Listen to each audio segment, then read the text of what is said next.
I'm One Week Wannabe, and today let's talk about the relationship between a video game and its lore. I'm headed off to a banquet soon, and so you get clean and crisp looking One Week Wannabe. So I witnessed a very interesting conversation on Facebook discussing on what the best video game lore is, the best original video game lore is. People were saying Dragon Age, Mass Effect, Zelda, and although I agreed, I also argued as to why Journey and Portal had really great lore as well, even though they're simple. Simple lore does not mean that a game story doesn't have any depth to it, right? And so it got me thinking, what makes good lore? And what lore makes for a good video game? Does video game lore have to be good for the video game to be good? What kind of video game makes for good lore? So first of all, there are plenty of games out there that really don't need that much lore, such as Mario games, Versus games, and Saints Row. These games bank more on simple fun, which is totally okay. I'm definitely not saying that I'm above those kinds of games. Then there are games with, light lore, like Journey. And then there are the games that have lore.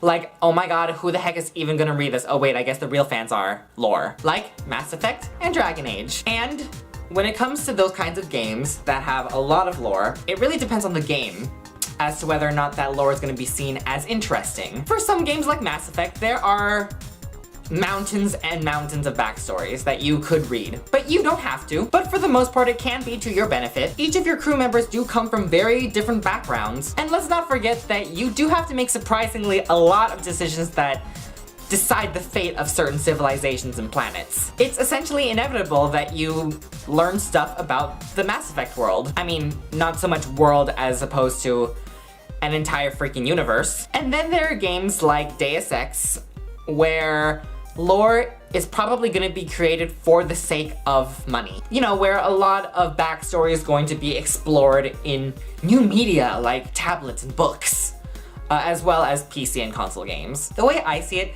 Square Enix could have just incorporated this lore into their, next big console game. Instead, they announced to the world that they're creating a Deus Ex universe. This might be because I don't like reading or I don't like using a touchscreen to play games, but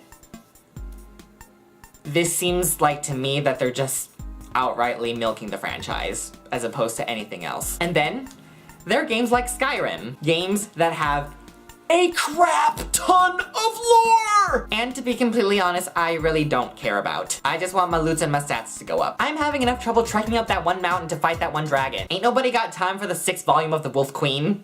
Please. And then there are games that I find are kind of refreshing, like BioShock, where you progress through the game being told very little about where you are. But the game is crafted in such a way where you want to know more. And so if you're like me, you'll probably scour every nook and cranny to figure out one more little tidbit of information that has to do with the world. So essentially, I feel that the value of a lore is not just about how long or how deep it is. The way the lore is weaved into the game, or not having too much lore because it is unnecessary, is just as important as to how I value lore. But what's your favorite lore? And what's your whole thought on this whole debate on lore? Leave a comment and we can talk about it. Alright, that's it. Thank you so much for watching. I really, really appreciate you. And if you're new here, remember to click on my face so that you can keep up with these gamer talks, which happen every Wednesday. But otherwise, thank you again so much for watching, and I will see you next week. See you later!